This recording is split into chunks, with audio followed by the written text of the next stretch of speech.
What's up, guys? So today we're going to be talking about the Presa Canario, the original version of the breed.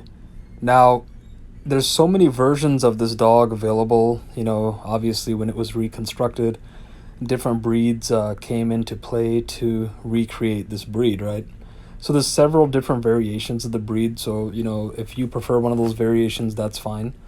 But today we're just going to be focusing on the very original and extreme version of the breed, in my opinion, which is this version right here that you're looking at. Take a very close look at this dog. Look at the size, look at the movement, look at the bone, look at the width of their head, look at the structure of their head, and look at the protection abilities that these dogs are demonstrating here. Some people view this as aggressive behavior, but it's not really aggressive when somebody's trying to break into your house and rob you or something of that nature. Now, a lot of people have had the luxury of having nothing bad happen to them because they've grown up in a very sheltered life. So they don't really know real life. They don't know how real things can get. And they think that, having a dog that's just a big play puppy that wants to play with everybody is the only way that you should be allowed to have a dog. But anybody who's grown up in a real life, a real area where you really get to see what things are really about and the real nature of people when they're put into bad positions or put into positions where they could just take advantage or pull some shit on somebody, that's where you're going to find better dogs, because those people know what's needed in order to prevent a lot of bad situations from occurring. They know real life, and they're probably better at reading situations and reading people in general because they've already been through a lot. And in those places, you will see very extreme breeds. Now, here in the US, you'll also find there's a very small percentage of breeders still breeding dogs for their original purposes. But in a lot of places, you will see not just the breed of the Presa Canario, but a lot of breeds have been completely destroyed. They are not what they used to be, and they don't even look the way they used to look because they've been changed. They've been commercialized. So they're not what they used to be. So don't be surprised if you go out and you buy a Presa Canario, or if you buy a Rottweiler, or if you buy any kind of one of those dogs, and they just don't look like they did 20, 30 years ago.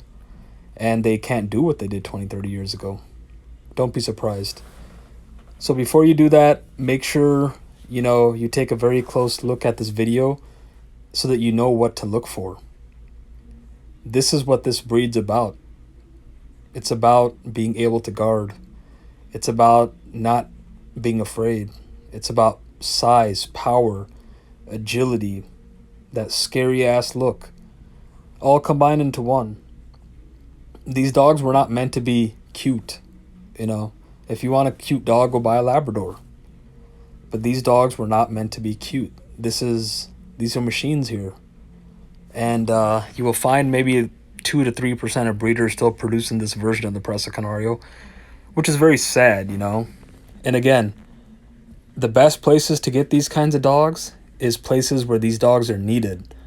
This might sound kind of funny, but anybody with a more of a rougher background where they know real life more, those are the kind of people you want to buy these dogs from, because more than likely those dogs will actually do their job.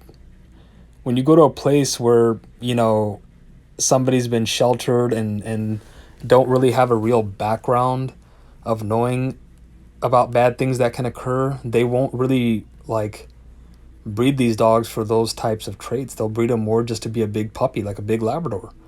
And that's the last damn thing you want if you want a real version of one of these dogs. So pay very close attention to where you get these dogs from. People will tell you what they're going to tell you. Oh yeah, I breed for this, I breed for that.